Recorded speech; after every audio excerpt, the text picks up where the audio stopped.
We're going to talk about the right to be forgotten. Is it coming to America? Also, should Google Glass live or die? And are Google's algorithms sexist? We'll answer all those questions and more coming up next on Twig. Netcasts you love. From people you trust. This is Twig. Bandwidth for This Week in Google is provided by Cachefly. CACHEFLY.com. This is Twig. This Week in Google, episode 308, recorded July 8th, 2015. Dogheads and the Spaghetti. This episode of This Week in Google is brought to you by the Ring Video Doorbell. With Ring, you can see and talk to anyone at your door from anywhere in the world using your smartphone. It's like caller ID for your home. Get $25 off the Ring Video Doorbell when you go to ring.com/twig. And by ZipRecruiter. Are you hiring? With ZipRecruiter.com, you can post to 100+ job sites, including social networks, all with a single click. Screen, rate, and hire the right candidates fast. Try ZipRecruiter with a free 4-day trial now at ZipRecruiter.com/twig. And by lynda.com, the online learning platform with over 3,000 on-demand video courses to help you strengthen your business, technology, and creative skills. For a free 10-day trial, visit lynda.com/twig. That's lynda.com/twig. It's time for Twig, This Week in Google, the show where we talk about Google, the cloud, social media, journalism, privacy, war, peace, humanity, the coming AI singularity, the inevitable robot uprising, and Chipotle. You never know what we're going to talk about. Leo is still somewhere in Europe.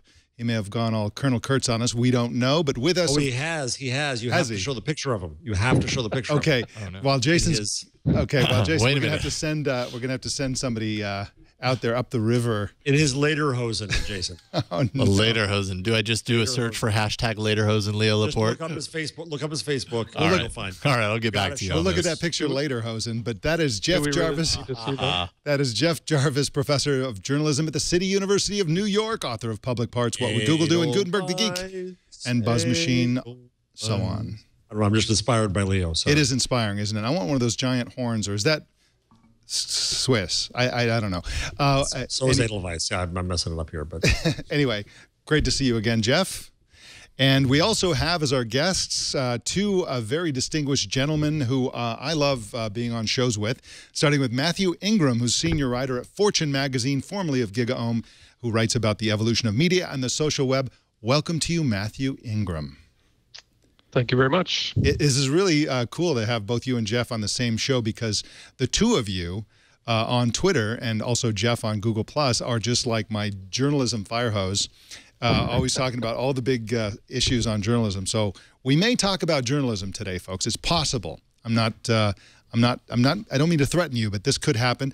We also have Kurt Wagner, associate editor for social media at Recode, formerly of Mashable and Fortune, and a frequent guest on America's favorite technology news show, Tech News Today. Welcome to you, Kurt. Thank you so much for having me, Mike. It's weird to see you in a different show. It is. It's weird. It's weird for me too. Yes, but I like it. I like it. It's good weird. All right. Well, do we have native Leo yet? No. See, the problem is I'm too good with my passwords, yeah. So I don't know my Facebook password. So I'm getting it right now. So I'll get back to you on this. So while Jason hacks his own computer, yes, pretty much that's what I'm doing right now. We'll start with 1, 2, 3. I think that's right. It's on the sticky note right there. Just yeah. Okay. So so Jeff Jarvis. The right to be forgotten may be coming to our own shores if Consumer Watchdog has its way. This is a complaint that's been filed with the FTC saying that, hey, darn it, we want to be like Europe. We want the right to be forgotten right here in the US of A. Does the Constitution prohibit this? Yeah, the difference is we have a First Amendment. Yep. And it ain't going to happen here. And if it is going to happen here, by God, there's going to be a huge fight, because it really does have an impact on the other's right to know and to continue to know and to remember and to speak. And it's just an absurd notion that has spread dangerously. I've complained about it since the first mention in the EU, and it's getting more and more dangerous. And it's spreading to Matthew's land to an extent up there in the cold, nice lands. This idea that you have a right to anything about you. That's what's absurd about this, right? I know something about you, Matthew. You can't erase that from me unless you're a Men in Black. It's in here. That is my knowledge. It is my right to hold on to it, my right to remember it, my right to repeat it as much as I want. And that's just the nature of what we call being public. And to try to restrict that governmentally. Now, somebody said on Twitter, well, Jarvis, what do you think Google's getting rid of revenge porn links? Well, that's Google's right to do, but Google under government fiat to kill things, that is the definition of censorship. You know, one of the things, Jeff, that I have a slightly different obsession about this whole issue than you do, if I can just slip this in there, because, you know, I think to a certain extent people do have the right to privacy about their own information, and they can, to some extent, determine that by choosing social sites or whatever that may guarantee that. In other words, that could be a service that could be offered by social sites, by any site, and where, so for example, people are concerned about the drunken pictures when they're in high school, getting out there and being seen by their coworkers, whatever it is. And so to a certain extent, this kind of privacy could be offered by services. Well, people can choose those things, but the problem with this is it's about search engines. Search engines are supposed, and here, this is the obsession part, search engines are supposed to reflect what's actually on the internet. And, right, and if you can prohibit a search engine from doing it, then what comes with the newspaper morgue too? Well, this is the thing. They would never, in Europe, for example, they would never go to the Guardian and say, okay, people have the right to privacy. We're going to take those articles. You are banned from showing that. I don't think that's the country that made the Guardian destroy the NSA computers, which is what forced the Guardian to send the data to the New York Times so that it was safe from the UK government. You know, and Mike, I mean, I take your point about the privacy of the service, but again, once something is known, it's known. The danger of this is the idea of regulating knowledge. If I know that you, noted gourmet, actually ate a Pizza Hut hot dog crust pizza. Now you're just being ridiculous. If I caught you and I reveal that to the world, you may try your best to get it erased, but I'm sorry, it's out there in the stream. In fact, Jason, I think you should order one for Mike so we can see him eat it. The bloodstream, you mean? We should force him to eat it on the air as a dare. This is really taking a turn for the worse here. I'm calling right now. There's no getting out of this. Mathew Ingram, what's going on in Canada? What's the conversation like in Canada around the right to be forgotten here, there, or anywhere? I guess we prefer the term Kanakistan. Okay. I think what Jeff is talking about is we have laws that are trying to keep people from saying bad things. And the risk is that those laws will be used against anyone who says anything that someone feels is either bad or could be interpreted as being bad.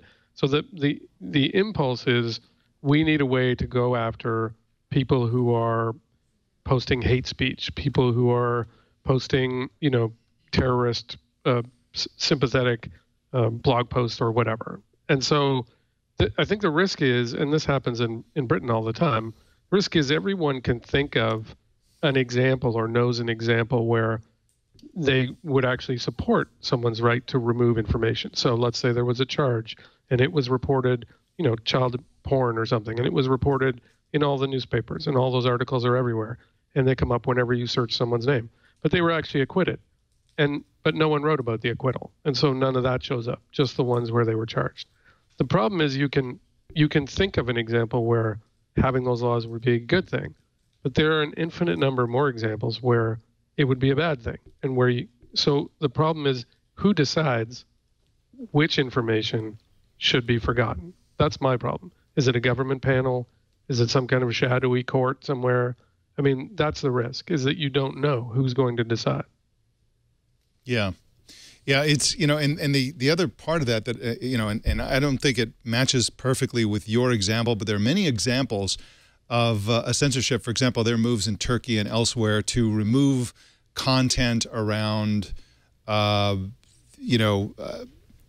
of insurgencies or, sort of Islamic fundamentalist movements and so on. And the idea is that by removing this information, you're going to prevent people from being exposed to it, and therefore you sort of suppress that sort of that set of ideas. The problem is that you don't know what the unintended consequences of any sort of censorship is. For example, just I guess to try to make your example work of somebody being accused of child porn or something like that, then they're acquitted. And then I think to a certain extent it's the media's job to talk about that. And when we, you know, when people get outraged, as they should, that a person's being talked about in a way that's mistaken, it's a way to sort of put pressure on the media to do follow-ups. I mean, this is in fact an ongoing, long-standing problem with journalism. They make a big front page error, and then they do a little tiny correction, and you know, it doesn't have the same impact. And I think to a certain extent it's legitimate for publications to be held to account and to go back and make sure that the people who got the wrong idea get the right idea, and so on. I don't know. That's a bad example. I admit it. But the fact is, when you start removing information, you don't know how you're affecting what the public thinks about what needs to change, what needs to be fixed, and so on. Right. And in fact, one of my favorite examples of censorship that was done for presumably a good reason, but has had bad effects, is Facebook took down a huge number of pages related to Syrian terrorism. Elliot Higgins, Brown Moses has written about this before. I've written about it before. They took them down presumably because they didn't want quasi-terrorist groups posting videos of people's homes being blown up, because they thought no one wants to see that. But Elliot's point is that removing that information actually removes a historical record of those events that can be used by people like him, investigative journalists, to piece together what's going on in that country. So that's a significant negative impact. All right. Well, I think we've beaten this one to death. I think that it's more or less unanimous that the right to be forgotten is a bad idea in the U.S., it's a bad idea in Europe, and so we'll keep an eye on this and make sure that it doesn't happen. But again, as Jeff pointed out, we do have the First Amendment. Thank goodness. If that hadn't been enacted when it was, you know, give it another 100 years, we would never have had the First Amendment. We would never have had any of this stuff, and it's a great thing that the United States was founded when it was, so we got that set in stone, and it's very difficult or impossible to change, and that's why we have that protection. Well, we're going to check in on Leo here, who has reportedly gone completely native on us. If there are children in the room, please have them leave the room. There we go. Oh, boy. Are we worried yet? Yeah, very worried. Yeah. We're worried. Okay. Yeah. See, the shirt is all wrong. Like, the lederhosen are fine. The shirt's all wrong. That's what you We're wear. going to have to talk to Leo about that. To me, it's all about the socks. Yeah, they're okay. Yeah. And he can also carry, you know, 6 gigantic mugs full of beer, too. So. What I'd like to do is run this through Google's Deep Dream, deep learning image processing and see what happens. Please don't do that. Beautiful segue, Jason. That was beautiful. So Google apparently has this deep learning thing that will. Can anybody explain this? I don't know. Kurt, have you checked down this story? Essentially, Google has this software that will make images based on its own. I guess it has biases toward human parts and animal parts and stuff, so it creates these images out of other images, and the end result is pure, unfiltered LSD. It's kind of crazy. I mean, this is... I'm glad you picked me to try and explain the deep learning artificial intelligence technology that we're talking about. I have seen this. I can't explain it. I know that you know, both Google and Facebook are obviously really interested in deep learning right now. I think more for practical matters than necessarily coming up with really trippy photos. I saw this cool, I'm going to try to explain it to you guys. I saw this cool video yesterday where essentially if you have a string of photos, maybe 20 photos of you walking through some long hallway, you stitch them together, and what I believe it's Google, and what they're able to do is kind of like fill in the blanks of those photos in some kind of seamless video. So essentially, instead of a flip card where you're going from photo 1, 2, 3, and there's dramatic, sharp pauses between each photo, it's able to like fill in that blank space just based off of everything that it recognizes in the other images. And I think that stuff is just so fascinating, right? I mean, you can see it in their products like Google Photos, whatever, where I don't know if any of you guys use Google Photos, but you upload images and it creates like a GIF for you, or create a little slideshow based on images that seem to be in sequence. I think this stuff is all pretty cool right now, but there's obviously a long way to go besides just looking at these trippy images and zoning out at work for a little while. And it's called the Deep Dream Project. It's available on GitHub, and it relies on the Cafe Deep Learning Framework. Isn't that? Those of you on audio, we're now seeing dogs. I mean, seriously, spaghetti turned into dog faces. It's just disturbing. What's interesting about fascinating. This? Yeah, what is interesting about this, and also the technology that Kurt was talking about filling in the blanks as you're walking down the hallway or wherever, is this is closer to how the human mind actually works. I mean, your mind does fill in blanks. Mike. Yes. Mike. Yeah. Hey, Jason, can you call the guys in the white coats for Mike? If this is how his brain works, let him think he's going to get a pizza and then take him away and get him taken care of. People are more likely to see Jesus in their spaghetti than dogs or other pets, but people do see things that aren't there. And that's a good point, Mike. This is extremely disturbing. This is horrible. This is Fear and Loathing in Las Vegas. Ran through it, by the way. Those of you who are listening to this program and not watching it, good choice. Super disturbing. So, but you're right about, I mean, a lot of this software is based on trying to simulate what the human brain does, which is pattern recognition, right? You look at a piece of toast, you look at, grains of sand on the beach, you look at waves or whatever, and you see things. You look at kids look at clouds and they see animals or birds or whatever. This is sort of trying to teach computers how to do the same thing. Can you take images and see other things in them? And obviously, if you take that to its natural conclusion, it's an LSD trip. And by the way, this is a lot cheaper than LSD and a lot safer. Yeah, way cheaper. Yeah. So anyway, just wait till they put this in Oculus Rift. Oh, man. That is going to be absolutely horrible. Well, we're going to take a break, and when we come back, we're going to talk about less horrible, less trippy stuff. But first, I want to talk about this bad boy right here. This is the future of your doorbell. It's called the Ring Video Doorbell. And, there are a lot of let's face it, there are a lot of home automation products that don't make a whole lot of sense. They add some minor convenience, enable you to turn on your lights with, motion detection. It's nice. You don't have to flip the switch, but this, the Ring Video Doorbell, is something that makes so much sense it's not even funny. Basically how this works is you install this, it has a battery, or you can connect it into the electricity into your house, and it functions like a regular doorbell. Somebody presses the button, the doorbell rings, but then something else happens. The virtual doorbell in your smartphone rings, and you could be in China, you could be anywhere with an internet connection, and you will hear your front door bell ringing. And then you pick up your phone, you look, and there it is, the video through the camera to see who's at your door. And of course, even if they don't ring the doorbell, it has a motion detector to show you who's on your front porch or standing in front of your door, and you get that information. It is so useful. You can imagine how somebody comes to your door, they ring the doorbell, and they don't know that you're not home. For all they know, you are there. And if it's somebody you know, you can call them or whatever. It's just such a great way to provide security. And, here's something that's really an interesting fact that everybody should keep in mind, which is that burglars who usually rob, it's not the person with the black mask on that comes in with a flashlight at night. That's not how burglaries work. They usually happen during the day. And what burglars typically do is they come to the front door and act like they're just, they come up with some excuse in case you answer the door. And they ring the doorbell to see if you're home. And when nobody answers the door, they say, okay, let's rob this house.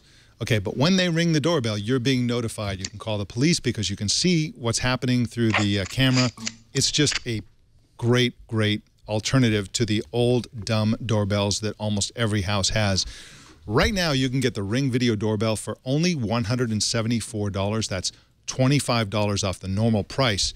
And you can protect your home, you can have peace of mind, and know what's going on at your house even when you're not there. So just go to ring.com/twig. That's ring.com/twig to protect your home and to have total information awareness of your own front door. Well, Project Fi. This is, of course, Google's pretty interesting technology, I think. The most interesting thing about Project Fi is the way that it will enable you to use 2 carriers plus Wi-Fi, seamlessly transfer calls and data between them so that you always have a great connection and an efficient connection no matter where. The problem is, according to this article in the Wall Street Journal by Nathan Oliveras-Giles, the problem is that it only works on the one phone, and they need to roll this out to a lot more phones. Has anybody received an invitation to this Project Fi? On the panel. Because we all know that it was on Nexus 6 only. We all know it's a pilot. And he's trying to act like, oh, gee, Nexus 6 is only one phone. Yeah, we know that. They're just trying something new here, and they're pushing. Come on. Yeah. Now, I got a different reason to get mad. So. Is that, I mean, Matt Cutts, we thought, I love you, Matt, had a lot of clout. I'm still 12 weeks before they decide when I get Project Fi. Wow. Matt was offering to Leo and you too, Jason, right? Yeah. Have you had any change in status? No, I haven't. No. Well, it's still waiting. I'll get it 3 years from now. So, well, the rates start at $30 a month, and it sounds like really interesting. It's got some good technology. It's a good thing for Google to be doing. And again, I think that this is a lot like Google's Fiber project, where they're trying to pressure and squeeze the carriers out there into having better services, clearer services. One of the things that's great about this is that it's a set price. And everything is up front. If you use more, you pay more, and so on. And it's very clear and open, unlike your typical carrier situation where it's like, oh, we're going to subsidize your phone. Your phone is only going to be $200. Your $600 phone is only going to be $200, and we're subsidizing it. No, they're not subsidizing it. Subsidizing it is when they transfer money from one person and transfer it to another. In this case, they are. You're essentially being subsidized by yourself, because they will make sure that you pay for that phone for the 2 years, so it's stretched out over 2 years, and if you keep your phone longer than 2 years, you're just going to keep paying for that phone. That same like $20, whatever, that they added on to the monthly bill is going to continue even long after the phone is paid off. So this is a great thing for that reason. And you know, I don't know if this is going to work or not, but I'm all in favor of things that will try and create more competition for phone companies and cable companies for that matter. So if Google wants to offer free fiber, wants to offer Wi-Fi calling, I think that's great. The more pressure they can keep on phone companies, the better. All right, so there's a lot more animosity in the tech journalist community about Google Glass, because they're back in the news for 2 reasons. The first is that a product went up for approval at the FCC website. It's codenamed GG1, which is almost certainly Google Glass, and all the other, it's whatever this thing is. It supports Bluetooth and Wi-Fi, and it's a mobile device of some kind. It's probably Google Glass. The second reason is that there's something in the works called the Enterprise Edition of Google Glass, which looks like it may have an actually larger prism, if you can believe that, and an external battery pack. This would be for companies to use for vertical applications. 2 things here that I want to talk about. One is, why does the press hate Google Glass? Anybody? Because, I bought it. I paid $2,000 for it. I'm a schmuck.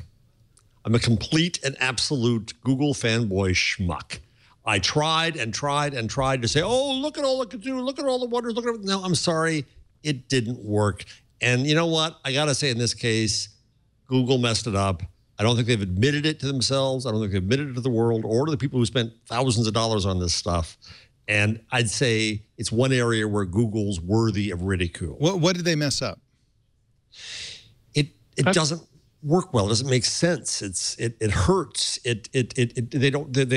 try to cram too much functionality into it. I mean, all kinds of things, and it brought all kinds of privacy problems on them that were absolutely unnecessary. If there'd been a red light or some kind of transparency, I could go on, but why should I? It only brings the pain back out. I think it was a classic. I don't know this, but I think it was a classic sort of. The rollout was just poorly handled.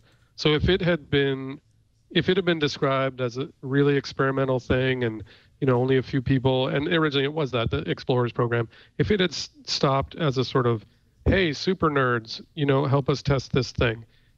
But it became a kind of, this is the next big thing and everyone's going to wear it and it's going to change your life. And obviously it didn't do any of those things, and most people are never going to wear them because you look like an idiot. But if it had been, if it had been sort of couched in the right way, I think it would have been a very cool thing. Lots of people would have done it.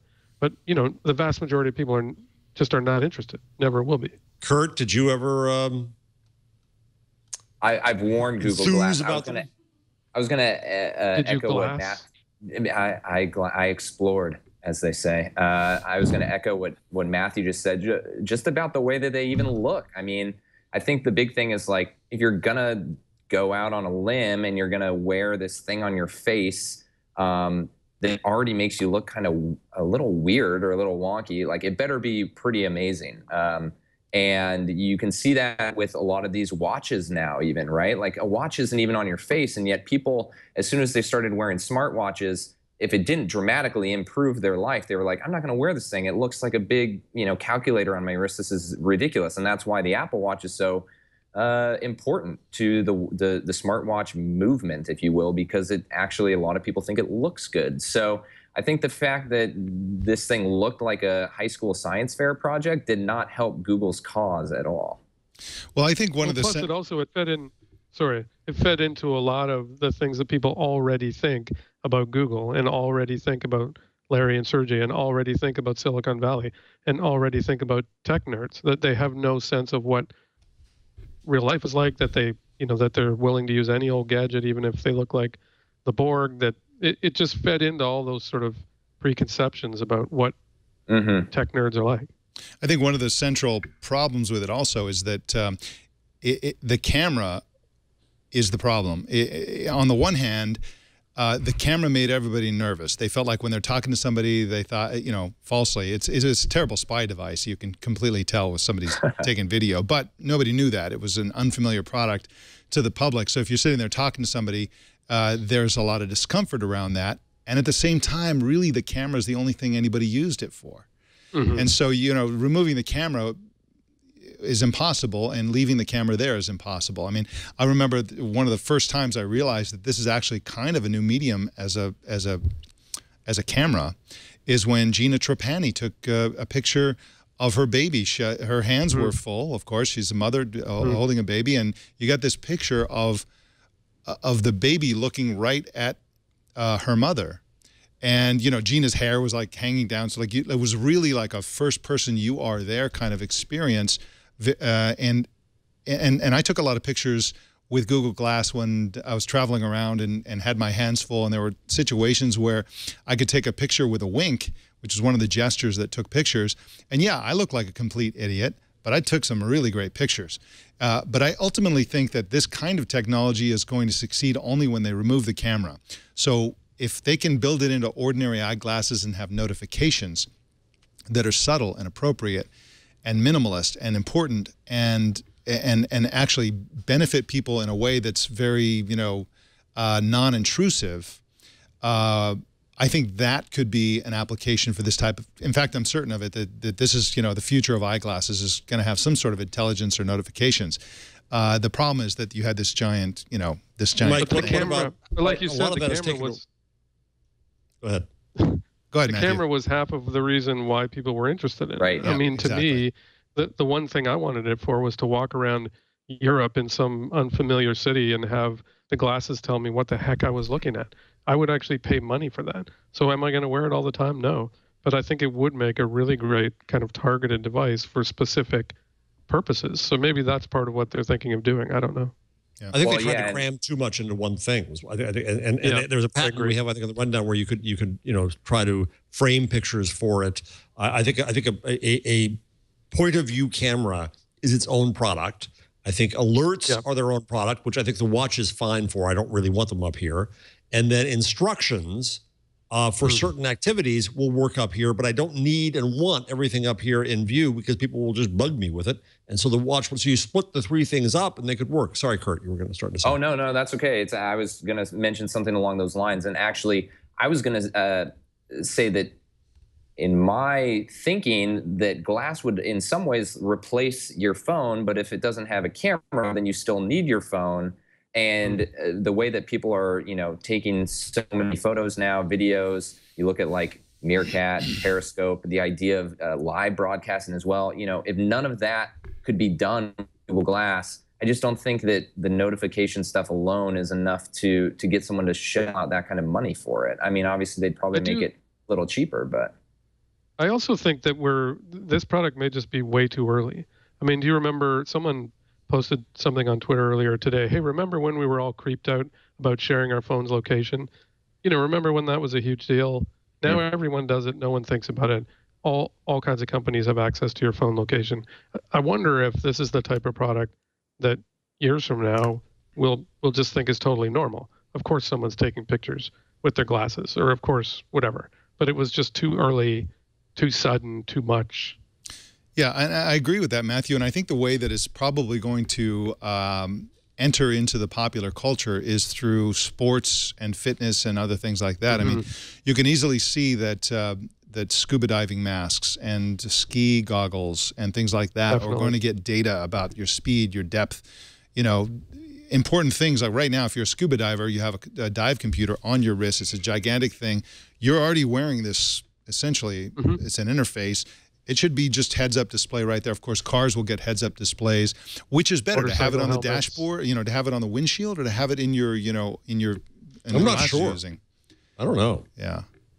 Yeah, I mean, who knows? But I think that glamorous applications of heads-up technology on something that's on your face are going to happen, and then people will be influenced by it. Ray-Ban, which of course is owned by Luxottica, which of course has been reportedly working on a version of Google Glass for some or one of their brands.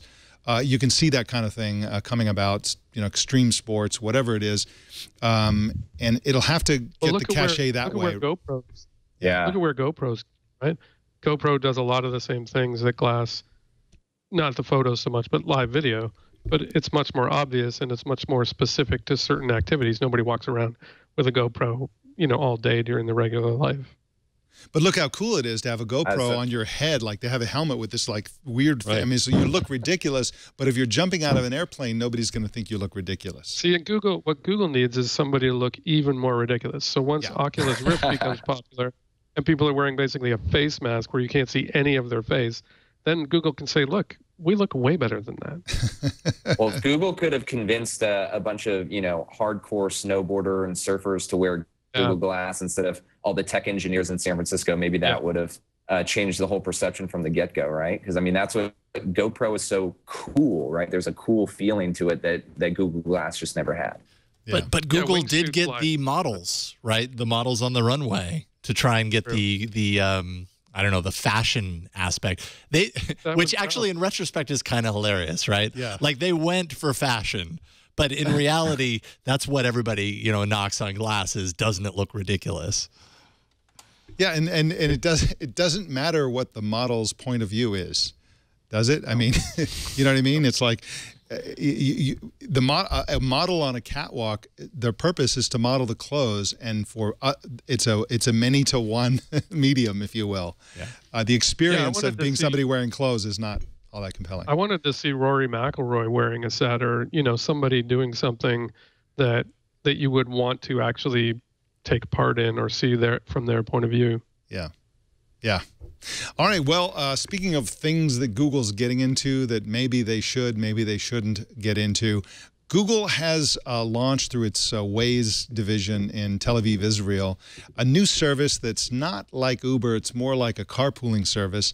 They're testing it just in that one city, Tel Aviv. Of course, Google bought Waze 2 years ago. Waze is a social mapping and navigation app that's actually very cool, in many ways cooler than Google Maps, because they crowdsource the location of the police, of hazards on the road, of gas stations and things like that, and you can see other users as they're driving around with little little cartoon avatars and stuff like that. My question is, and I'll throw this out to, I'll start with you, Kurt. Is this even a business? I mean, carpooling, it's like, if Google wanted to get into the Uber and compete with Uber, I could see, yeah, that's a big business. But carpooling, it seems like a small potatoes for a company like Google. Yeah, but I mean, I would have probably said the same thing about Uber and Lyft, even just trying to get into their, like, what they're essentially doing carpooling, right? They're shared rides where I'm getting picked up and then 3 blocks later, they're picking up a stranger and taking us to the same spot. I mean, I think just the whole idea of taking advantage of the fact that people are doing the same kind of thing and like, okay, if we're all doing this, let's do it together. Yes, it's maybe small potatoes right now. Just I do think there's like a need for kind of taking advantage of that, and maybe Google thinks that they can kind of help fill that need. Yeah, the cost is de minimis. It brings far fewer. In most ways, it brings far fewer complications than Uber and Lyft because you're not a professional driver. You're just, in fact, saying we'll share this ride. Now there may be some liability involved. If you put somebody in a car with somebody dangerous, and Google does that, that's another matter. But it's good for the environment. It's a lot easier. It's limited to only being able to do 2 rides per day so that you don't use it as a fake Uber. You agree upon what you're charged. I think Google gets 15% of that. I think it's really fascinating. And I think that there are other ways to consider. I mean, this is more about a true sharing economy. This is where you're sharing the ride. And there's a way to make that possible. That's all. Yeah, and I think if you think about something like Airbnb, when Airbnb started, it was literally blow up mattresses in people's living rooms, and many people, including me, thought no one is ever going to do that. That sounds ridiculous. It's clearly not a business. Now, I'm not saying this is going to turn into that, but I could see, this does make sense to use an app, to use technology to connect people who need to go places and want to share a ride. That's a clear and obvious need where technology and particularly social technology can help. Unbelievable. Well, we'll see how that goes. I, for one, would like to see Google do more with Waze. Waze is one of those companies, I think, like Nest, which is kind of off on its own. It's kind of more or less churning out the same product that it would have done had Google not acquired it. And I'd love to see the social features built into Google Maps, because I think Google I completely adore Waze. Yeah, it's a great service. I think it is. I would argue that if we thought expansively about journalism, we'd be thinking about ways to help the public share what they know. No pun intended. What was the pun there? Waze. Oh, Waze. I'm sorry. Man. Oh, sorry, man. Oh, you got. Is it early where you are, Jeff? Deep dream going on heavy in your head. Yeah. I can't get this dog spaghetti out of my mind. Anyway, please proceed. But yeah, it's a way that people just can share information and help each other, and that's what we ought to be enabling. But we never think that way. And Waze is another one of those things. Maybe I'm betraying a flaw in my thinking, but Waze was another thing where I looked at it and thought, no one's ever going to do that. No one's ever going to take time to type into their phone, hey, there's a cop at this intersection, or this light is out, or there's an accident. You know what? Hundreds of thousands or millions of people are more than happy to do that. And when you're using it, it is incredibly usul, especially the cop stuff. Yeah, can we be honest? It's all about the police, knowing where the police are. Yeah, come on. So you can the police speed. thing is great. But I gotten to the point where we have a GPS in our car, which I never look at because it's stupid and it doesn't update. And it's hard to search for things. Waze is now taking control of when we go somewhere. If Waze says, don't go that way, go this way, I'm going to go that way. I'm not even going to look, because every time I do it, it winds up being better. Unbelievable. Well, let's take another break. And when we come back, we're going to talk about whether algorithms can be sexist, or in fact, whether Google's algorithms for job hunting are in fact sexist. But first, let's talk about hiring great people. You want to hire great people, no matter what gender, no matter what. And the problem with hiring people these days, of course, is that people who are looking for work are everywhere. They're on the social networks. They're on dozens or hundreds of job boards. They're just absolutely everywhere. And if you want to go from site to site to site, you're actually going to need to hire somebody to help you with that. There's a much easier way, which is to go to ZipRecruiter, one of our sponsors today, where you can post to 100+ job sites with a single click, and social networks, Facebook, LinkedIn, Twitter, and Google+. And the Twitter feature will even auto-post your jobs as soon as you post them. Off goes a tweet. And so people following your Twitter account will see that right away.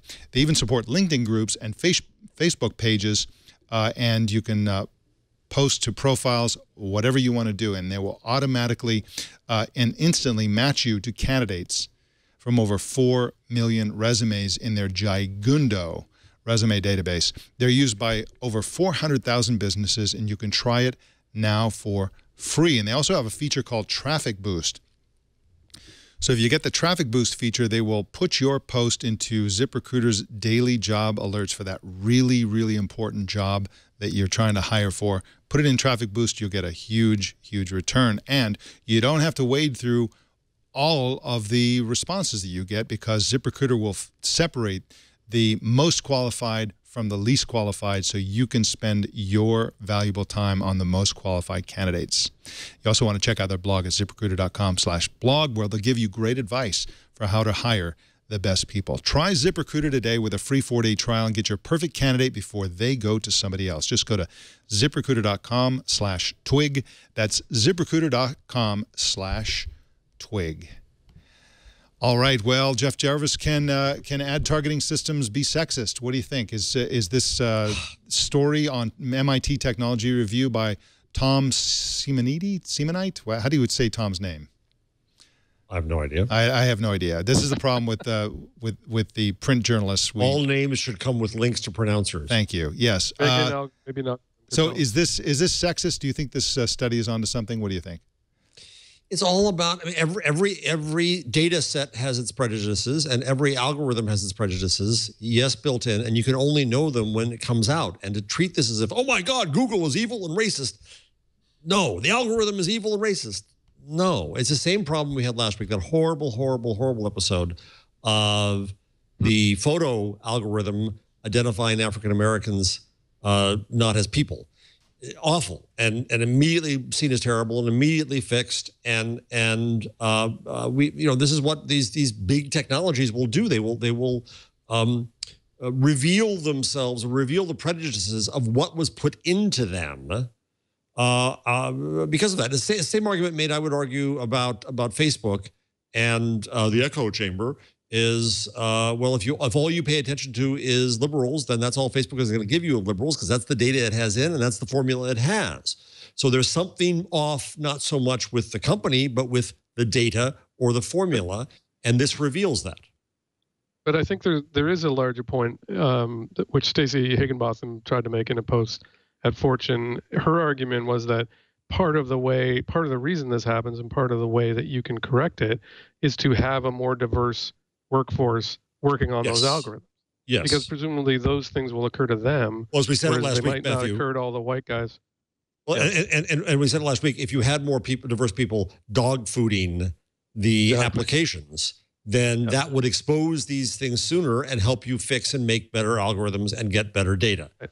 But to throw our arms up every time and say, oh my God, what are we trying to do here? Say, oh, the technology is broken. No, something's not perfect. It's never going to be perfect. It needs to be fixed. And Stacey, and you were quite right about that the more perspectives you have using it, the better off you're going to be. But at some point it's going to get out there and it's going to discover something else, and we have to be able to just basically say, this is wrong. What's wrong should be fixed immediately. If you don't fix it, then we'll get mad. But if you fix it, then we're collaboratively here trying to make all these things better. And actually, this is very similar to the dog heads in the spaghetti, if I can make that analogy. Because I wish I could forget that. Matthew's not going to let you. That'll be in your dreams later. Because we're Google, Facebook, everyone is trying to teach their algorithms to think and to recognize patterns. And so if your algorithm is trained badly, it's going to recognize faces where there aren't faces, or it's going to, it's going to imagine that certain things are other things. And you have to train it better. And one of the ways you can do that, as you said, is to have more input, to have more diverse input, so that your algorithm gets smarter faster. Well, we talked last week about the black users of Google Photos being identified as gorillas, which, Jeff, you mentioned. And our solution was, you can't just let the algorithms be without, you have to have human intervention. And here's another case. According to Stacey, human intervention, again, is the solution here. Theoretically, although I think it's less of a solution in this case, simply because the problem with gender discrimination in the workplace is a deep societal problem. So you'll even find many women who have subconscious expectations that women are going to be offered lower pay, et cetera. Even though they don't want it, even though consciously they don't say it. It's such a deep problem in our society. That's why inevitably it's showing up in these algorithms and so on. But you know, so to a certain extent, you need something. You need human intervention, and you also need analytical tools that will surface these things, like this report, like this study, this tool that surface this, so we can examine it with that in mind. Because again, biases are cultural. And well, and also, I think you can use the bias for good. You can say there's a problem in society. For example, try this out. We would agree there are not enough women in technology, and it is bad for the technology industry. You could choose to try to skew such a service to try to push more technology jobs first to women. You know, you could use the bias to a different reason. You could choose to do that, but you have to be aware of what that bias is and how you're doing it. Now, the next problem is, oh, they're manipulating the market, they're manipulating our minds, they're manipulating anything that's on Facebook, whatever. That's where some level of transparency comes in. What's happened in this case, I think it was not even transparent to Google. It was, crap, look what happened. And those things need to be tested. But there are moments where you could say, let us purposely overcompensate for something that's wrong. Yeah. I'm glad you mentioned transparency, because I remember a study where Facebook effectively showed that, or researchers showed that by manipulating the news feed in certain ways, you know, they could encourage more people to go and vote, which obviously seems like a great thing. So one thing you could take away from that is Facebook can use its algorithm for good. The other thing you could take away from that is, holy cow, Facebook can manipulate the news feed and make people do things. You know, not always a good thing. You know, but and there again, it's the devil's in the details, and there are unintended consequences for everything. Exactly. Maybe it's not a good idea for everyone to vote. And what I mean by that is that this idea that you would get more people to vote sounds on its face like an unalloyed good. So essentially, the people who are most interested in politics, the most engaged in the process, who read the news, who follow those are the folks who are going to vote. And it's people who don't care, who watch reality shows, don't follow the news, don't care what's going on. Those are the people you're going to go get to vote, to cancel out your vote. I mean, I think that, yes, it's good if everybody's informed and everybody votes, but I don't think it's better that nobody's informed and everybody votes. See what I'm saying? So there are unintended consequences to all this. But, you know, let's not forget that journalism tries to manipulate people, too. Yes. It tries to manipulate them to go vote. Only for Marketers good. try to manipulate. Ministers try to manipulate. Manipulation's all around us. And sometimes you can see it and sometimes you can't. Okay, so I want to manipulate this panel into a conversation that's highly controversial, and nobody's having this conversation, and I think it really needs to be had. We sort of kind of started to talk about it on Tech News Today, and we didn't really have the chance to do that. And here's the problem. So we know that, Jeff, you mentioned, and this is not on the rundown, I apologize for that, but Jeff, you know that you mentioned that there aren't enough women in technology in Silicon Valley. We also know that the diversity numbers also poorly reflect on the diversity, the ethnic and racial diversity within the United States. African Americans are wildly underrepresented. Hispanic Americans are wildly underrepresented. Women are wildly unrepresented. Here's the part of the story that hardly anybody's reporting.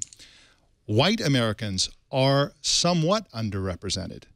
In other words, the percentage of white employees of Facebook, for example, is significantly lower than the percentage in the United States. And what's really happening is that Asians, mostly from China and India, are overrepresented in Silicon Valley. But that's where you can find women engineers from China and India. So you get super talented engineers from Asia, and they're not anywhere near as bad as the United States is in terms of preparing women to become engineers and be in other technical fields.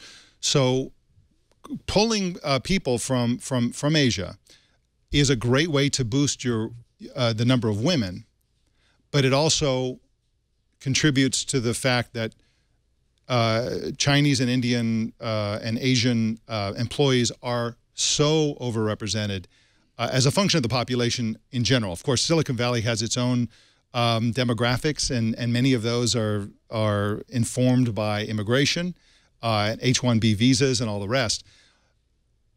I guess the conversation that needs to be had here is, you know, to what extent are Silicon Valley technology companies masking an even greater problem of women in technology by pulling so many women from Asia, while simultaneously skewing the racial and ethnic numbers away from wildly underrepresented minorities. Mathew Ingram, what do you got? No, see, nobody's having this. Nobody wants to have this conversation. Man, that is not a softball by any means. I mean, I think I see your point.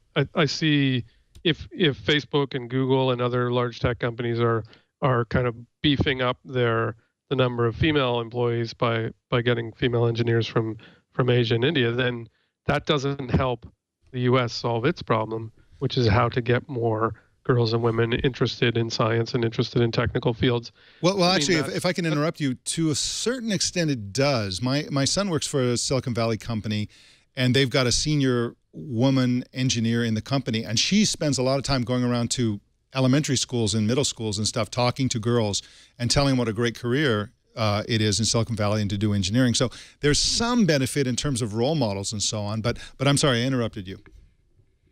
Yeah, I just think, I mean, what you're talking about is a huge societal problem that has been a problem for, you know, hundreds of years. I mean, it's not, obviously technical jobs haven't been around that long, but those issues are ones that society has been struggling with for a long time. They're not kinds of things that you can change with, you know, a visa or a tax break or it takes generations before those things are solved. I wouldn't claim to understand how those things happen or how to make them happen faster.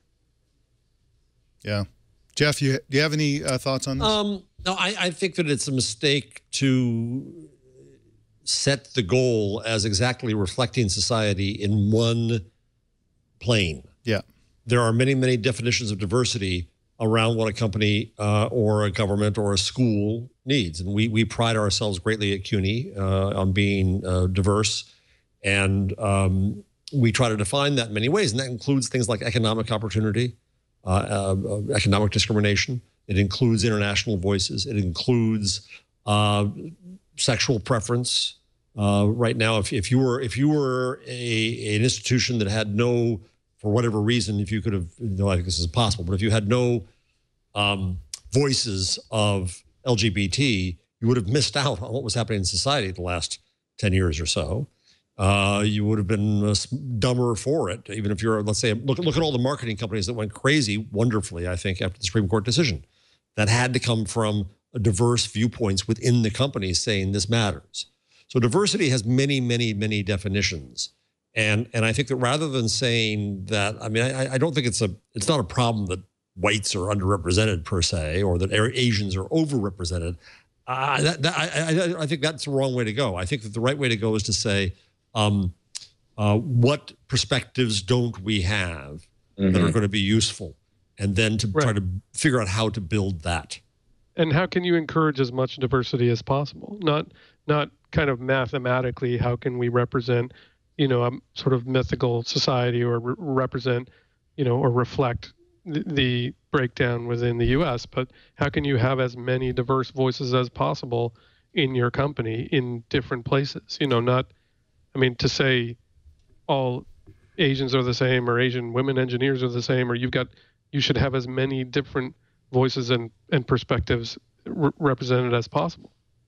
Yeah. And go ahead. If I could just hop in. I mean, on that note, it's important to remember that these companies that we're talking about, the Apples and Facebooks and Googles of the world, I mean, they're building products for a global audience now too, right? So, I mean, the fact that they're bringing in engineers or employees from Asia or Europe or South America, I mean, that's obviously very important to building products that can connect with those communities as well. So this idea of like, okay, well, it doesn't reflect the demographic breakdown in the United States is really, that doesn't necessarily matter in the sense of they're building things for the majority of their users are outside the United States. And so maybe this is actually a way to, improve their products in other parts of the world that we're kind of not thinking of because we're in Silicon, we're here in the United States and really kind of thinking about ourselves.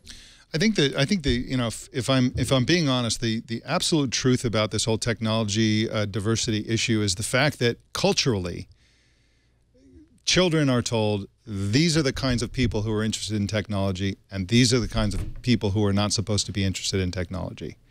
It's the cultural messages that kids receive are so overwhelming, so overpowering, and I think it's toxic.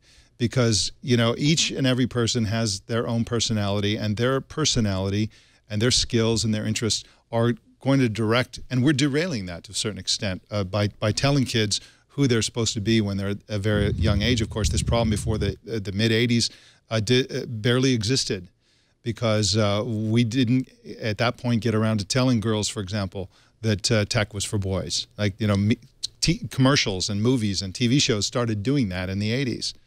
And now we're suffering the effects of that. So, I think that it's a tough problem, and I think journalism to a certain extent does have a role in this because and media, entertainment media, has an even bigger role actually.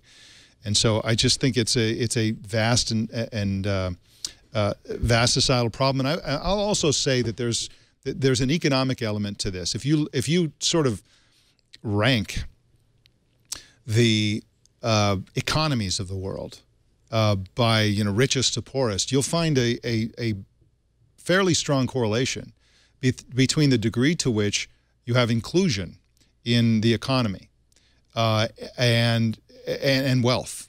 The greater the inclusion, the greater the wealth, and when you get down to the super poor countries, you see that only a certain caste or only a certain group or only a certain gender or whatever is involved in all the activity. And so, I think that there's also an economic problem, not just in the U.S., but around the world. And, so anyway, we're not going to solve it here. The more we talk about diversity, the diverse it gets. So let's, why don't we take a break? And when we come back, we're going to talk about whether BlackBerry should or should not get into the Android racket and what their next steps should be. So for now, though, I want to talk about lifelong learning. I want to talk about following your passion in life. I want to talk about lynda.com, one of our sponsors today. I believe, and I think everybody on this panel believes, that you should never, ever stop learning. We go to college, or we go to high school, go to college, and then we graduate at some point, and lots of people just, they're done. They're done learning stuff, but that's no way to live life. Life is too short for that. Lynda.com is for problem solvers, for curious people, for people who want to make a difference, who want to make things happen. You can learn, for example, how to develop an Android app. Even I could do that. You could master Google Analytics or sharp HTML skills. Lynda.com has everything you need to learn these things. One of the things that I've learned so much about from Lynda.com is about photography. I take vastly better pictures with my smartphone now than I used to with a very expensive DSLR a few years ago, because Lynda.com showed me so much and taught me so much about taking the pictures, about editing them, about selecting them, all aspects of that. For example, there's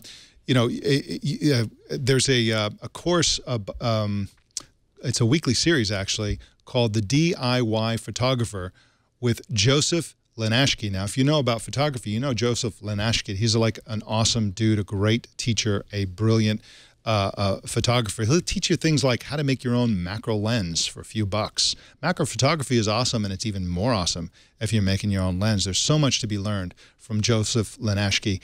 His course is just one of many, many that Lynda.com offers. They have courses on Adobe's Creative Cloud updates for 2015, including Photoshop, Premiere Pro, Audition, After Effects, InDesign, and Illustrator.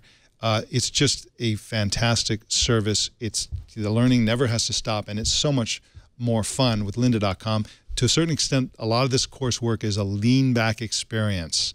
You can relax, have a cool beverage, and learn a new skill, enhance your career, follow your passions. Lynda.com has it all. For your Lynda.com membership gives you unlimited access to training on hundreds of topics, all for one flat rate. That's right, one flat rate, and you can learn all you can. Whether you're looking to become an expert, whether you're passionate about a hobby, or just want to learn something new, I want you to visit lynda.com/twig and sign up for your free 10-day trial. That's right, you can try it for 10 days. That's lynda.com/TWIG. And we thank lynda.com for their support and also for teaching me how to take pictures. All right, well, it looks like we've got some photos of what might be BlackBerry's upcoming Android phone, and it could be coming to AT&T, which brings up a big question. There are two big paths in the smartphone world that BlackBerry could take. One of them is to say, okay, we're a software company. We have security. We have enterprise readiness. We have all these features and benefits. Let's de-emphasize the hardware. You know, our specialty was, you know, the physical keyboards, and that's over for the most part. Or the other approach is to say, no, we're a hardware company. We have innovative hardware. Everybody's on Android. Why don't we become an Android vendor? Kurt, what do you think? Which is the better course, or should they even make that choice for BlackBerry? Should they become an Android company, or should they become a software company and do their own thing? I'm of the mindset that they should become an Android company, and this is a little bit outside of my realm of expertise, so take this with a grain of salt. But you know, I look around, and outside of the United States, I mean, it seems as if the majority of the world is on Android, or maybe not, obviously not the majority, but a huge portion of the world is using Android devices. And I think that it's an operating system that people are familiar with and building for and thinking about long term. And I think that it's smart for a company like BlackBerry to simply associate themselves with something that seems like it's going to be around for the long term, versus trying to get into some kind of a competition with both Google and Apple, which seems like it clearly hasn't worked out so far for them. And it doesn't seem like it's worth the effort at this point. So, you know, if you can build something smart that offers something unique to the Android audience, I think that sounds like a better move. Yeah, I think it would have been a great move like 5 years ago. I think I'm not convinced it's going to make a big difference to BlackBerry right now. I mean, part of me feels like they should just forget about handsets completely, or at least de-emphasize them. What's it like now, Mathew, in Canada?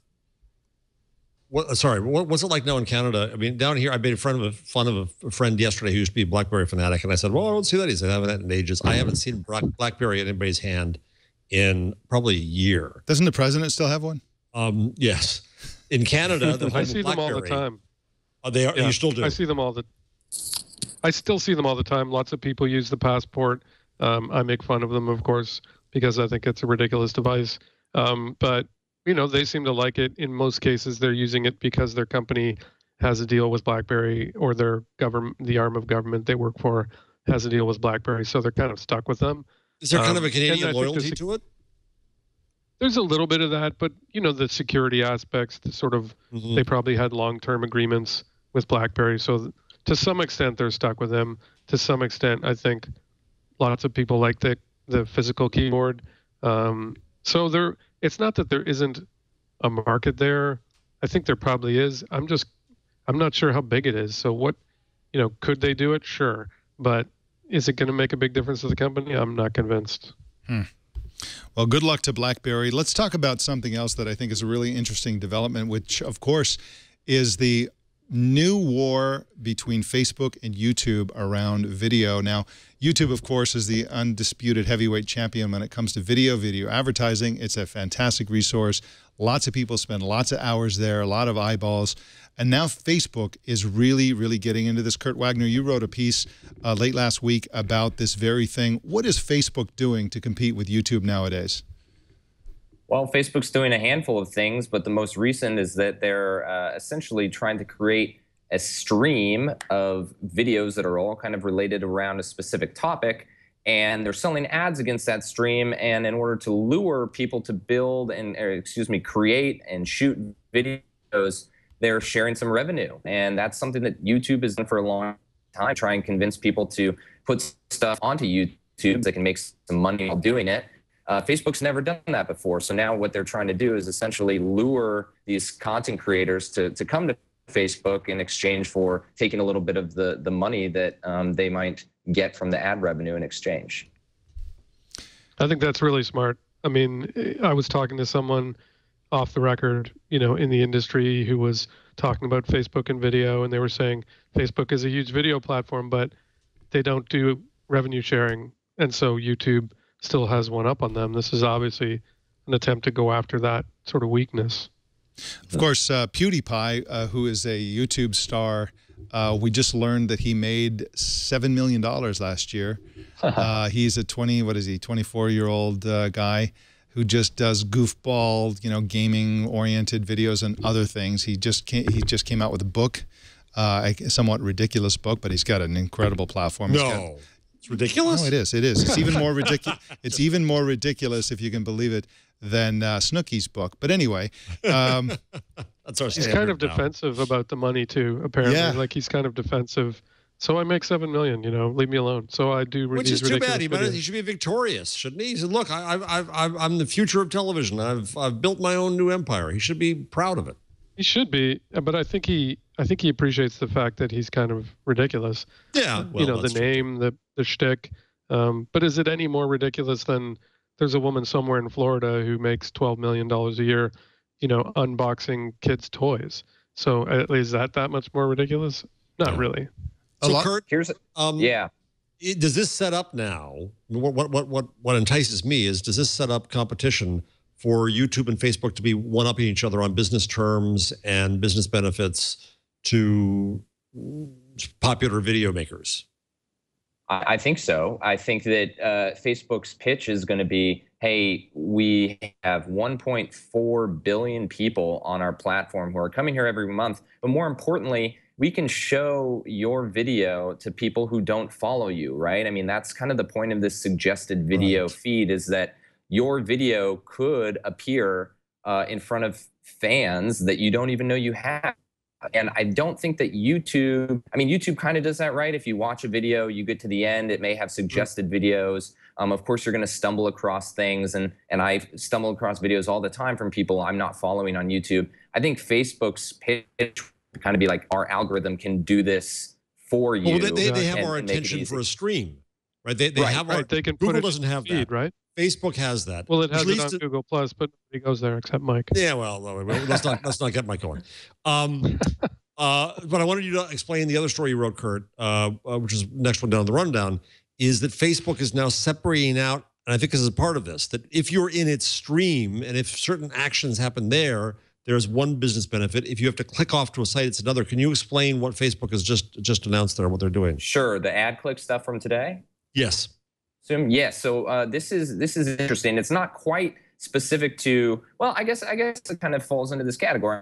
And this is something that Twitter's done for a while, by the way. I want to point that out. For one of the very first times, it seems like Facebook's actually kind of taking a page from Twitter, whereas typically I feel like we see the opposite. But what this is happening is Facebook kind of changed the term click and what it means for advertisers. So before, if I'm an advertiser, I'm paying for every time someone likes my ad, every time someone comments on my ad. That's not all that helpful to me. I mean, maybe someone liking my ad, like, great. Maybe I created something good that's reassuring. But really, I want them coming to my website, or I want them installing the app that I've included in that ad. And so I want to only pay for those things. And so that's what Facebook's. They're going to advertisers and saying, we're only going to charge you if someone clicks on the thing that you want them to click, if they go to your website, or if they actually install the app that you're advertising. We're not going to charge you for a Facebook a post like or a comment or a share. Oh, wow. And so, I mean, there's an option. If I'm an advertiser, I can choose. If I still really want likes, maybe I can pay for those. Those will be cheaper. But if I just simply want app installs, I'm willing to pay a little bit more, but only pay for those app installs versus the engagement metrics. So it's really going to a Google model of the original Google of pay-per-click. But let me stay on this for a minute more. Yeah. So in instant articles, what Facebook is saying is, to hell with clicking off to news sites, experience it here on Facebook with an ad, with a rev share, And it's better off for everybody. It's going to be faster. It's going to be more of the experience. You'll have more engagement. You'll have richer media in Facebook, blah, blah, blah, blah, blah. I assume they're going to say all of that same stuff they've said to these first 9 news partners to advertisers as well. And there'll be, at some point then, there's a pricing structure for attention in the stream versus clicks out of the stream. And I would think that Facebook is going to say, we can really control the in the stream and we can charge premium for that. So it just seemed an odd timing to me too, that they're valuing clicks higher now at a time when they're telling media, forget clicks, guys, it ain't working.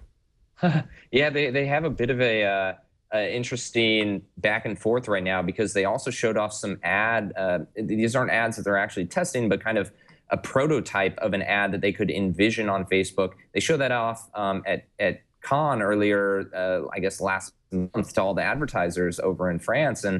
And those ads looked very much like the instant article type thing. So I would click on an ad and I'd kind of go to this almost like unique website that's still on Facebook, but for that marketer, for that advertiser. And so I'm looking at their products, I'm looking at these beautiful images, and I can download an app, but I'm never leaving Facebook to do that. And that's kind of what they're saying they envision the future of ads to look like. And yet right now, here they are saying, well, no, we're only going to charge you if someone clicks and actually goes off to your website. So clearly, I think that what they're trying to do is they're trying to appease advertisers. I'm sure that he came to them and said, hey, look, at Twitter, we're only paying if they install our app. We're not paying for a retweet or a favorite. Like, why are we paying for that here at Facebook? I'm sure that, you know, when they get enough feedback, they were like, all right, well, let's make this an option for people right now. It'll be interesting to see in the future, maybe, you know, clicking instead of going to a website, maybe that click is going to go to this kind of Facebook version of a brand's website. Maybe everything will just live on Facebook. I'm sure that they would love that. It's a trap. It's a trap. Get out. Oh, it's a negotiation. The bigger story here is the degree to which Twitter and Facebook are becoming to resemble each other. Mostly, this is Twitter copying Facebook, and this week they added the ability for you to put in your birth date. You basically go to your profile, hit edit profile, and now there's a new birth date feature. And to incentivize you to add that, the privacy settings of the date are different from the year. So you can make your date public so that everybody wishes you a happy birthday, but you can keep the year private so nobody knows how old you are. I'm such a Scrooge about this. I get all these, people, oh, it's somebody's birthday. They're all going to say happy birthday. Then the person's going to say, oh, thank you all. It happens once a year. Oh, Well, it does, because white hair, I'm now sick of birthdays completely. I don't want to have them. I don't want to know them. I'm going to ignore July 15th, which is next week, and just act like it's any other day. Subtle birthday drop there, Jeff. A subtle plug for your birthday. Facebook. When was that, Jeff? Let everybody know. Well, it's interesting, Facebook, of course. I'm sorry, go ahead. I get alerts from Facebook. Obviously, people lie about their birthdays because I'm constantly getting alerts. So-and-so is having their 157th birthday, or so-and-so is having their 12th birthday. So they're clearly putting in the wrong dates because they don't want people to know. The obvious benefit for Twitter, of course, is that when they know even though you keep it private what year you were born, that's the information they really want, because they can, if you're 18, that's one set of advertising. Yep. True. And if you're 80, that's a different one. And so it's, again, they're becoming more like Facebook. But again, this is a pretty rough metric. They want your location, but with your location, with your age, with your gender, and a couple of other things, they can probably sell ads at a higher cost than they would otherwise sell, as if, we don't know who these people are. And it is a creeping phenomenon that they will increasingly harvest information from you. They will increasingly algorithmically filter your streams. They'll see what you click on, how much time you spend on this, that, and the other thing. In other words, they will increasingly become just like Facebook. Mike, you got to understand. Sorry but I think, while the year is most important for if you're going to do mass targeting, right? Hey, I want to hit all the 25-year-olds, all the 35-year-olds on Twitter. There you go. I think the birthday is important too right now, because hey, maybe they don't know how old I am, but they know that my birthday is in December, and all of a sudden I'm going to get, hey, Kurt, happy birthday. Here's an ad for, 10% off at some restaurant. Go celebrate. Or here, happy birthday, or it's Kurt's birthday. Let's go ahead and send him a a gift, you know what I mean? And you can buy that gift through Twitter with a discount or something like that. So I think the specific date could actually be just as valuable as the year, depending on how it's used. And also, if they know your relationship, if they know who your spouse is, they can say, hey, here's the perfect gift for that guy in your life who's a geek who spends a lot of time on social networks and who lives in San Francisco. Hint, hint. You know what I mean? So remember when Facebook, you could give people virtual presents? Yeah. Or you could give them sort of little, remember that? I bet Twitter adds that. I bet they do. I saw that most recently on a long list of things that Facebook introduced that failed. There was literally like 50 things on the list. And I remember that. I remember that. What happened to that? That was the most fun thing to me in Zuck's Q&A last week, where somebody said, why did you invent the poke? And Zuck's answer was, it seemed like a good idea at the time. Seemed like a good idea at the time. Yeah. Oh, man. And then didn't he single-handedly write the poke app or the poke? He did. The feature, yeah. Unbelievable. Unbelievable. And that was like the hot thing for like 3 days. And then I still get pokes. Every once in a while. It lasts longer than 3 days. Too. Yeah, there's like 20 pokes. It went through, it got creepy, and then people stopped doing it, and it got stupid, and then it became a thing again, and then it got creepy again. It went through a whole cycle. It was the original Yo. Yeah, it's the cycle of creepiness. Yeah. All right, well. It's funny. Sorry, did you want to move on? No, go ahead. Go ahead, Matthew. I was going to say, when we were talking about Twitter copying Facebook, I remember when instant articles came out, the first thing I thought of was, I bet Twitter wishes they could do something like that. They tried to do, or they have done, they have Twitter cards, where you can pull up an excerpt of a story and so on. They've tried to have partnerships with media companies, and I bet, that's the type of thing they would really like to do with their platform. Yeah, absolutely. Well, I think that Twitter has become so much like Facebook now that I think there's a big opportunity for somebody to come out with a messaging service where you just put in 140 characters or less, and you can text and do it through SMS and just have it be super minimalist. No photos, no videos. No photos, right. Well, no algorithmic filtering. The New York Post, not exactly the leader in business and technology reporting, but had raw speculation today because the Sun Valley confab of the rich and powerful is coming up. That is this if we see Zuck sitting down with Dorsey, will that mean that Facebook's going to buy Twitter? Not going to happen. Not going to happen. It's amazing how many companies should have, would have, could have bought Twitter. Apple, Google, you name it. Everybody was going to buy Twitter.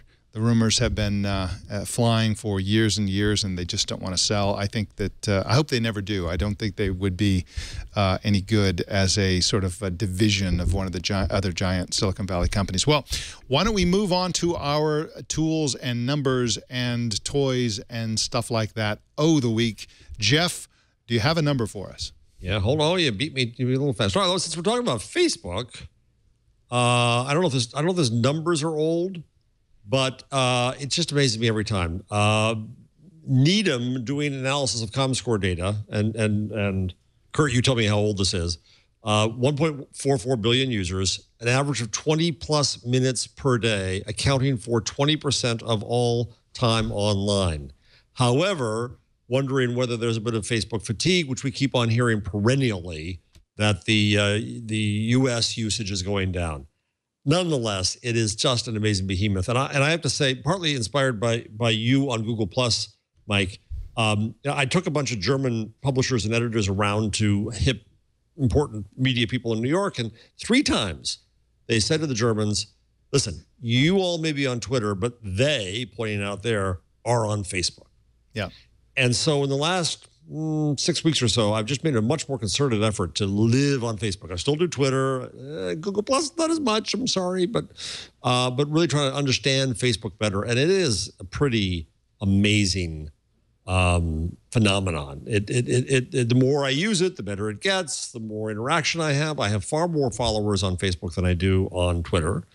Granted, I don't know what the algorithm shows those followers on Facebook, but then I do know that on Twitter, a hell of a lot of people never see the tweets because following doesn't really matter as much. So it's the same problem, but it's pretty amazing. And it's easy to see how people can spend 20 minutes on it, and easy to see how the value of that stream beats the value of page-based media. So anyway, that's the number of the week. Kurt, are those numbers really old? Embarrassed to say I couldn't tell you, but what I will say is that I think those 20 minutes are spread out among multiple sessions. Yes. I think that it's pretty common for, no one's really opening their phone and sitting for 20 minutes scrolling through their newsfeed. Although that could change now that the video stuff is happening, right? That's what they want. Yes. They want you sitting there sucking your time away watching video. But I think what's more important to Facebook is that you're going to the app 5, 6, 7 times a day whenever you have free time, and that's what they want. And that just includes Facebook. Think about Instagram or WhatsApp or these other properties they own as well. They're taking over the home screen. That's the goal, right? They want to be all of your free time is on some kind of Facebook property. I think it's also interesting and worth noting that the battle between Google and Facebook in terms of eyeballs is interesting in the sense that Facebook has been so successful at getting so many people to spend so much time on Facebook. And on Google, there's really nothing like that. I mean, of course, the amount of time people spend on Google Plus compared to Facebook, I mean, it's just minuscule. And it's pretty small on Twitter, too. But back to Google, things like search, Google's trying to get people off search as soon as possible. It has nothing else except for YouTube. YouTube is the other big place on the internet where people spend huge amounts of time. And again, this is why, even back to the story we talked about a minute ago, why Facebook wants to take that away from Google, because it's the one place where Google can capture and hold eyeballs for big dollar advertising like pre-roll video ads, right, and so on. Yeah. And Facebook wants it all. And let me ask each of you, all three of you, in cum time, which is your point, Kurt, and I think that's right, in cumulative time in a day, rank the time spent, the attention spent you give to the various platforms. I'll go, this is the journalist answer probably, is Twitter is probably number one. I'm refreshing Twitter what feels like constantly, unfortunately.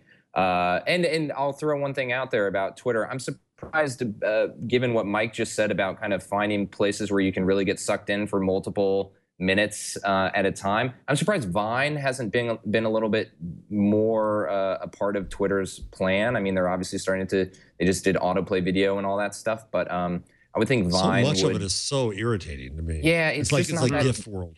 It's not all that great, unfortunately, but it'll be interesting to see if they can figure out how to take more advantage of that. But I would say Twitter's probably first. And then if I'm just talking about like stuff I'm actually doing on my phone, Facebook's probably second. I'm rarely using Google on my phone, but when I'm on my desktop, working, gosh, I probably go to Google 50 times a day. I'm just always using it, but it's more of like a means to an end than it is somewhere where I go to enjoy my time. What about you guys? Well, I'd have to say, go ahead. Yeah, sorry, Mike, you go ahead. Okay.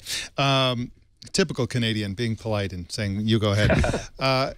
Yeah, I mean, clearly I spend most of my time on Google Plus, but I also have I also use Friends Plus Me to have that go out to Tumblr, to Facebook, and Twitter.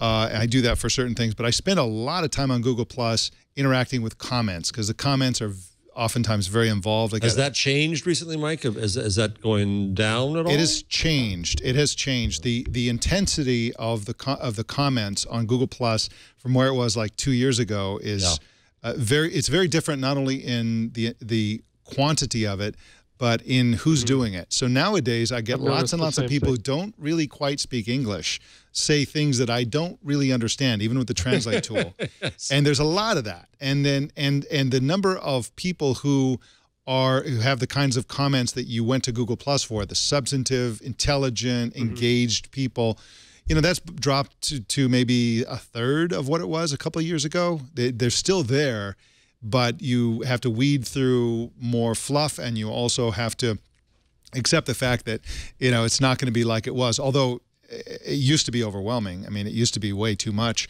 Where did those people go, I wonder? Who knows? Where did those people go? Yeah, I mean, I think people are scattering generally because there's so many more places to go.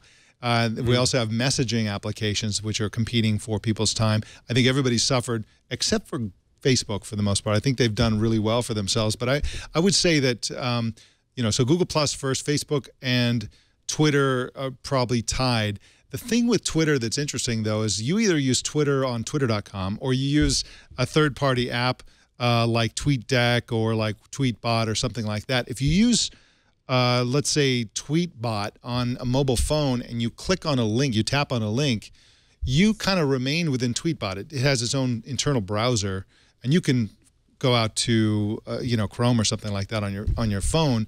But most of it's interesting to me, Kurt, that you spend most of your time on Twitter because most of the stuff on Twitter is sending you off Twitter, whereas Facebook has worked so hard to not send you anywhere. So I just find that I'm refreshed. I just feel like you can barely refresh the feed fast enough. And there are times throughout the day where I want to pull my hair out and I just close out Twitter because it's incredibly distracting. Especially if I'm, you know, on deadline or trying to do something quickly. It's just like, I need this out of here. But it is definitely where I feel that I'm looking for news on my beat. I'm looking to see what, you know, other journalists are writing. I just, Twitter, it seems to be my priority. I'm the same. So Twitter is probably number one. Slack would be number two, just for work stuff. But Facebook is way down there. I don't really go there that often.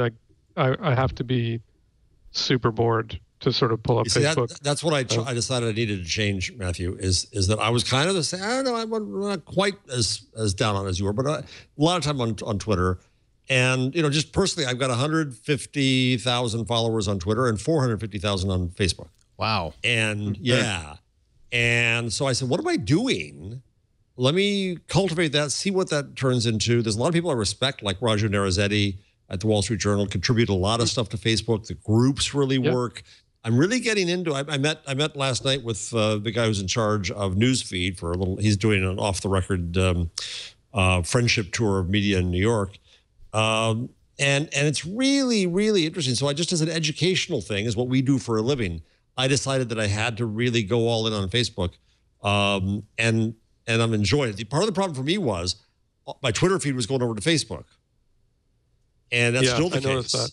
But when I try to do things specifically for Facebook that are appropriate to Facebook, it's like Google Plus, or that's the only time that's ever been said. Yeah, Facebook's like this thing called Google Plus. It's wonderful.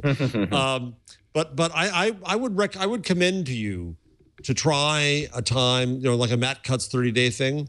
Try to delve into Facebook, because if the fact that 20% of web time, of net time, is supposedly there, says we have to understand that well.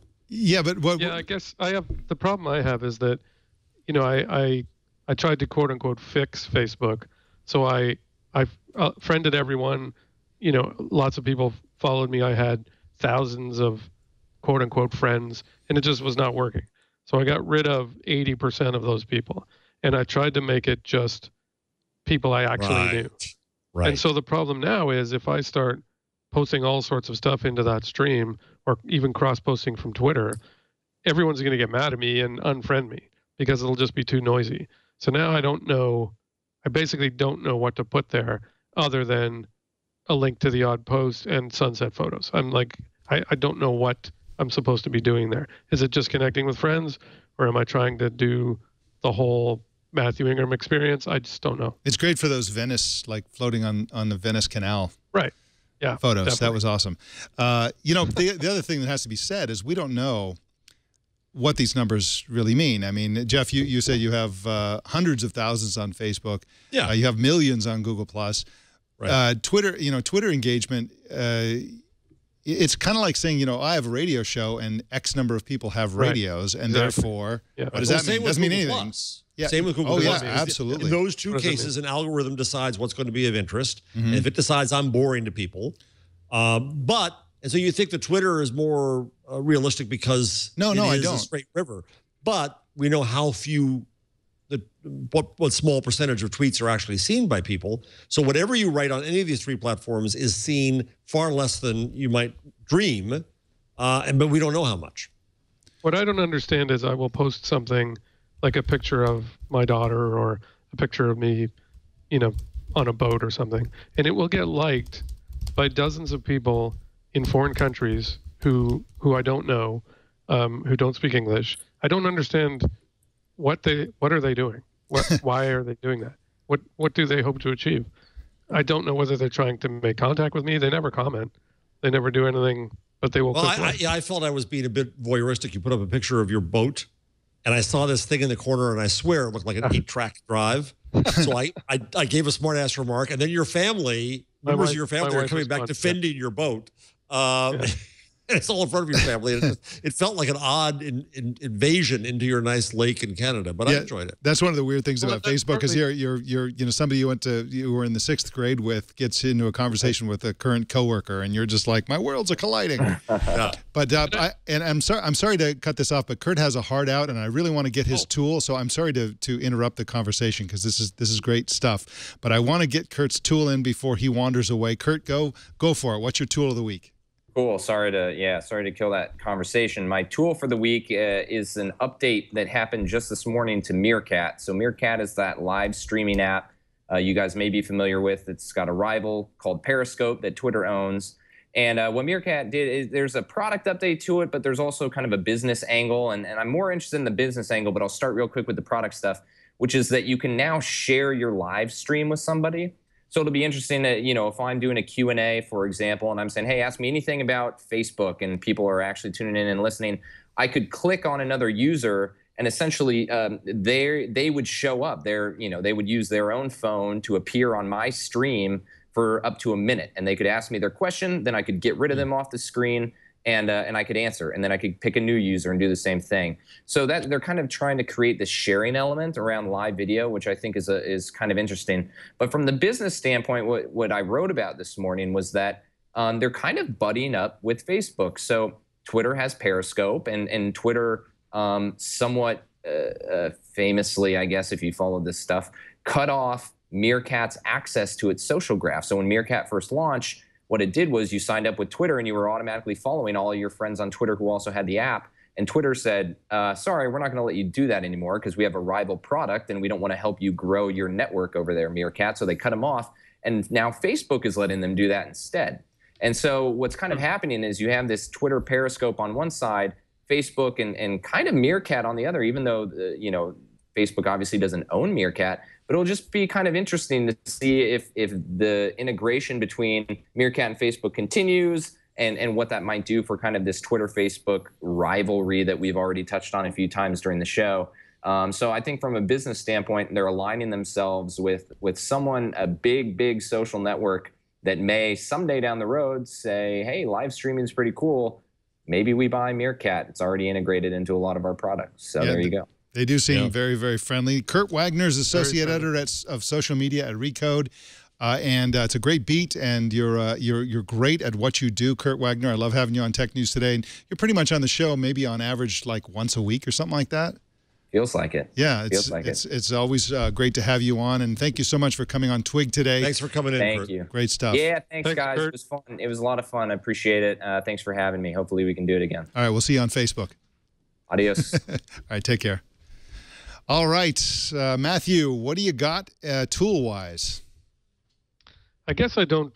This tool might be old for a lot of people, but I've been having a lot of fun with the Nexus 6 I got recently. I tried a Nexus 6 for a little while. I was unconvinced initially that it was going to be that I was going to want to use it because it's so huge. Every time I take it out, people are like, "Is that a phone? Is it a tablet?" And I thought, no one. Are you happy to see me? Sorry. Yeah, no one is ever going to use a phone this big. I can barely hold the thing. I can't, single finger type the way I used to. But I got so used to it that when I had to give back the demo I had, I really missed it. And I could have gotten a 6 Plus, I guess, but since I'm mostly an Android guy now, I thought, and I've just gotten so used to it, I can't imagine using a smaller phone. I try and use even the Nexus 4 I used to have, or God forbid, an old iPhone, and it's like typing on a candy bar, a Barbie phone. I just can't get used to it. The screen real estate is amazing. That is very cool. I was cleaning out my garage over the weekend, and I ran across a little case that I had from my BlackBerry Pearl, and I was just like, wow! It's like a little tiny. What is that? Yeah, it's like a box of chiclets. So tiny. Yep. How far we've come, how large our phones have become, and we've it's like you say, it's like going to first class when you have to go back to coach. It sucks. Exactly. The only thing I don't like about it, the only complaint is it's just a little bit too big for the shirt pocket, right? And a little bit too big for the front jeans pocket. I'm always afraid it's going to get stolen out of the rear pocket. For. What? Cargo pants? Oh. That's what cargo pants were invented. You can pull them off better than I can, Matthew. Yeah. Jeff likes to wear skinny jeans, so it's a real problem. Yeah. So, all right. Well, my toy of the week is something called Hooks. This is an app from a startup in Spain. It's been available for iOS for some time, and just this week it became available for Android. This is a fantastic app, especially if you have a smartwatch, because what this is, the way I like to think about this is that it's like IFTTT, if this, then that, which is a simple, easy-to-use macro tool that lets you connect different things together. So you can basically have, if something happens over here in this app, you send a text message, it will turn your lights on. That's what IFTTT does. What Hooks does is very similar in terms of how easy it is to use, but the end result is always a notification. So there are 100 or so channels. There are 1 million or more user-created alerts that you can just select, but it lets you do things like you can be alerted when a TV show airs. So you can go in there and say, oh, here's the TV show, and I want to know 1 hour before it airs, or 1 hour after, or 2 minutes before it airs. Give me an alert. Weather events. Let me know when it's going to rain tomorrow. Sports scores. Whenever the Mets have a game, just as soon as you know the score, shoot me the score. Articles published by keywords. Whenever Jeff Jarvis publishes anything, I want to be notified immediately. Movie releases, restaurants when they reach certain rankings. So, for example, if you live in Boston, you can say, okay, whenever a restaurant enters into the top 10 in Yelp, send me a notification so I can go check it out. Tweets by keyword. When videos are posted on a specific YouTube channel, for example, I have a Google channel set up so that whenever the Google YouTube channel has a new video, I get a notification immediately. I check it out. I'll post it, whatever, and I can be the first to post it because I'm getting notified. Software vulnerabilities, RSS content, lottery results, product hunt, keywords, new movies on Netflix, you name it. There's so many things you can do with this. If you like notifications, if you're like me and feel like you don't get enough of them, then you're going to love Hooks. Again, that is a free app for Android, and you got to check it out. And here's one of the great things about the fact that usually it's a bummer when you're on one platform and something ships first for the other. In this case, it's actually a big benefit because all of those sort of user-created alerts that were created on iOS by iOS users are available to Android users. So on day one, this thing had 1 million things to choose from, or you can, of course, roll your own. So you got to check out Hooks. That is my toy of the week. You guys want to talk about anything else? Is there anything on or not on the rundown that you guys want to discuss before we shut this thing down? We can't do the other topic in 2 minutes, Matthew. We can't. All right. All right. Well, whether Facebook is a trap way too long. All right. We need our own show. That's right. Just about Facebook in the news. That's right. Jeff Jarvis is professor. I did it last week, too. I said professional. It says professor right there, and I said professional. He is You're such a pro that I can't get through the word professor without saying professional. Of journalism at the City University of New York, author of What Would Google Do and other fine titles, and Jeff blogs at buzzmachine.com. Jeff, as always, it's such a pleasure to have a conversation with you, even whether it's being recorded or not. I always enjoy it. I always get a lot and learn a lot from you. So thank you for that. And as Leo was saying right now, Auf Wiedersehen. Yeah, I'm sure he is. Oh, man. You know what? The thing is, he's going to wear those to work. I know he is. It's going to happen. You're going to have to see his knees. And there it is. Wow. Unbelievable. Hopefully he'll have a Lederhosen-appropriate shirt by then. He's got plenty of time. Mathew Ingram, senior writer at Fortune magazine, formerly of GigaOM. Matt writes about journalism, the social web, and the media in general. Thank you so much, Mathew Ingram. You're always insightful, both on these shows and also on Twitter. If you're not following Mathew on Twitter, you are blowing it. Follow him immediately. What is your Twitter handle? It's Mathew I. Is that correct? With one T. One T. One T. Right. I learned the hard way. Don't make the 2T mistake. All right. Well, thank you so much. 2T's things. Thank you so much, Matthew. Thanks and for having me, I'm Mike. hoping the next time I see you is very soon on Tech News Today. I hope so too. All right, Matthew. Thanks again. All right. Well, we do This Week in Google every Wednesday at 1 p.m. Pacific, 4 p.m. Eastern, 2000 UTC. You can watch the show live at twit.tv. Click on the new Magic Live button, or you can subscribe to the show at twit.tv/twig. Thank you for joining us today. And we, and by we, I mean Leo and the gang, will see you next time on Twig. Thanks for tuning in.